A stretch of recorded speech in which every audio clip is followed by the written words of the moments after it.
Hi, everybody. Welcome back. I apologize that I'm a little late on all the news of the past few days, but I felt absolutely horrid for a few days.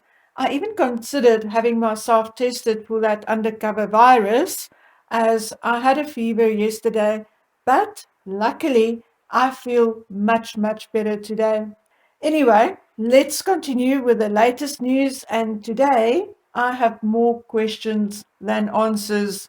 Firstly, because I'm a little late, I assume that all or most of you have already heard about Harry suing the Home Office, or basically the United Kingdom government, for Metropolitan Police security when he is in Britain. Right off, there is an issue. Other grandchildren of the Queen who still live in the United Kingdom do not receive royal protection, and that includes the likes of Zara and Peter Phillips, their families and children, Beatrice and Eugenie and their families and children, etc.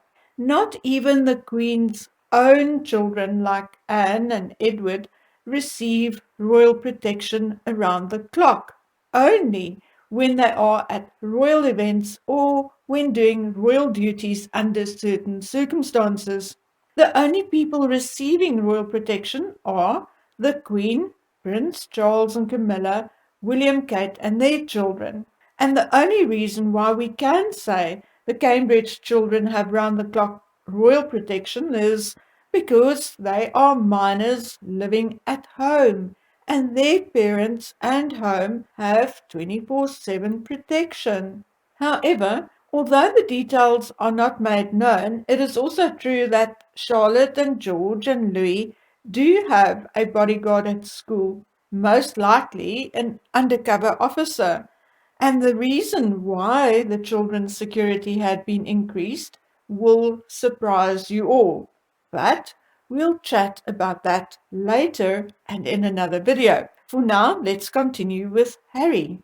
Okay, so it is already a bit presumptuous of Harry to expect royal protection when he visits Britain, but then what is the basis of his demand or request? Let's be honest here for a moment. Had Harry come with a file full of legitimate threatening letters, not ones written by his wife or which had been written by her friends or slaves, but legit threatening letters, or recordings of threatening calls, then maybe none of us would have been all that harsh. But no, he is basing his whole argument on being chased by paparazzi after he left the Wild Child event last year. An event at 1 no one was supposed to have known he would attend, except maybe the organizers. So who would sell him out? The organizers? Then his issue should be with them and not the police. Secondly, as far as anyone can see on video footage and photographs, there was only one, maybe maximum two photographers. It is also clear that the one photographer was stationary. He or she films the vehicle as it approaches, and the camera then follows the vehicle as it leaves. There is no indication that Harry's vehicle was chased as he alleges. Thirdly, the short video clip and few stills also clearly shows that there was no crowd nor a horde or group of photographers. As a matter of fact, unless they find the photographer, it could very well have been a member of the public who took the video clip and or photographs. So there we have lie number one in Harry's case against the Home Office. Lie number two came out in Friday's hearing when it came out that Harry lied when he said he had previously offered to pay the Royal or Metropolitan Police security. Home Office stated that they never received such an offer. We are now faced with a similar scenario as we had with Meghan's suit against the Mail on Sunday. We have a claimant caught out on lies presented in a court of law, which is in fact a punishable offence. But more than that, when a claimant lies, there is basically no case, and Paula M. described it best during Meghan's case. Imagine someone accusing someone else of stealing her red Dior handbag, but during the hearing it is found that the claimant never owned a red Dior handbag. She may own a red Walmart bag, a red handbag from another brand, but not a red Dior handbag. The judge will then have no other option but to throw the case out because he cannot find someone guilty of taking something which did not exist in the first place. Even if the complainant was just mistaken and it wasn't a Dior handbag, or even if she just added the brand name for a little brag value, it does not matter. She accused the defendant of stealing her red Dior bag, which she did not own in the first place. So, case over, and the defendant walks.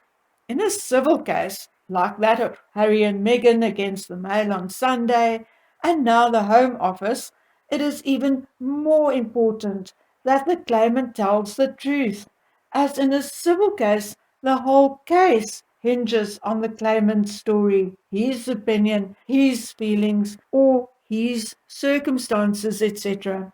Thus, again, the case should have ended on Friday and dismissed with costs. But no, it is continuing, incurring more costs for both parties. So, my first question is why? Why are these pseudo royals treated differently from everyone else? Privilege and social standing? I guess so, but in these circumstances, why? Both cases were fairly simple.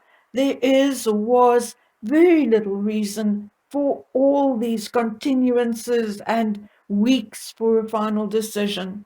But that is not my only question, and I really need the input from my bit.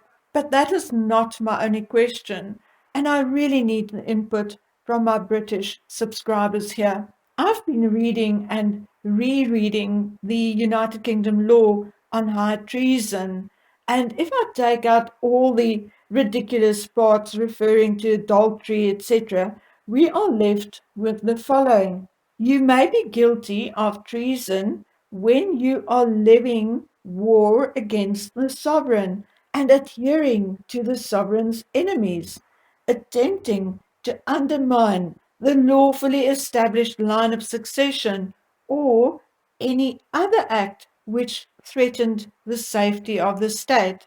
There are a couple of other ifs and buts and a few changes depending where you are, whether you are in England, Ireland, or Scotland. But we'll chat about that in a follow-up video, as it is rather interesting and rather funny. Not necessarily ha-ha funny, but anyway. There are also two classifications, namely high treason and treason felony. But never mind, let's go back to Harry. When Harry did that Oprah interview and lied about his father cutting him off, lied about certain conversations, lied about the monarchy refusing his wife mental health, and allowed his wife to tell even more lies, could it be that he was willfully levying war against the sovereign? You see, with the Queen as head of state and head of the royal family, accusations against the Queen's direct descendants and the monarchy as an institution are actually accusations against the sovereign herself. Wasn't he attempting to undermine the lawfully established line of succession by lying and attacking his father? I'm serious, guys. Other royals have been banished for far less. Under the Treason Felony Act, which is a slightly lesser charge than high treason, we find the words compass, imagine, invent, devise, or intend. And therefore, a felony treason act need not be a physical act, but it can be verbal threats, or the word invent suggests it could very well be lies told with the intent to harm the sovereign or her direct descendants. And now, here we have Harry, a prince of the realm, a British citizen, suing Her Majesty's government, Her Majesty's policing services in Her Majesty's court. Now, if that isn't treason, then God alone knows what is. Or am I completely wrong? Is my interpretation of British laws completely wrong? In the Treason Felony Act 1848, the several categories of Treason Sedition Act 1661, and the Criminal Law Act 1967, to levy war against the sovereign is described as in order by force or constraint to compel her to change her measures or counsels, in order to put any force or constraint upon, or in order to intimidate or overawe both houses or either House of Parliament. Well, isn't that exactly what Harry is doing with this lawsuit? Isn't he clearly trying to compel or force or intimidate the Queen and her government to change their measures pertaining to providing state funded security to the royal family? I'm asking you, what do you guys think? In my humble opinion, that is exactly what Harry is doing. How do you feel about Harry's suit against the Home Office? What do you suggest should be done about all these stupid, disloyal lies and acts by Harry and his wife? But just quickly before I leave, I'm only talking about Harry here, as only a citizen can be charged with treason, and therefore Meghan cannot be charged with treason, but instead with things like spying or acts of terrorism or a myriad of other charges, none of which had been applied to date. So, what shall we say? But we don't know anymore, but can only hope that justice will come in other ways. Okay, my dear friends, I'll be back as soon as possible and we'll continue this discussion. In the meantime, have a look and let me know what you think about all of this. Until we meet again on the next one, take good care of yourselves. Bye.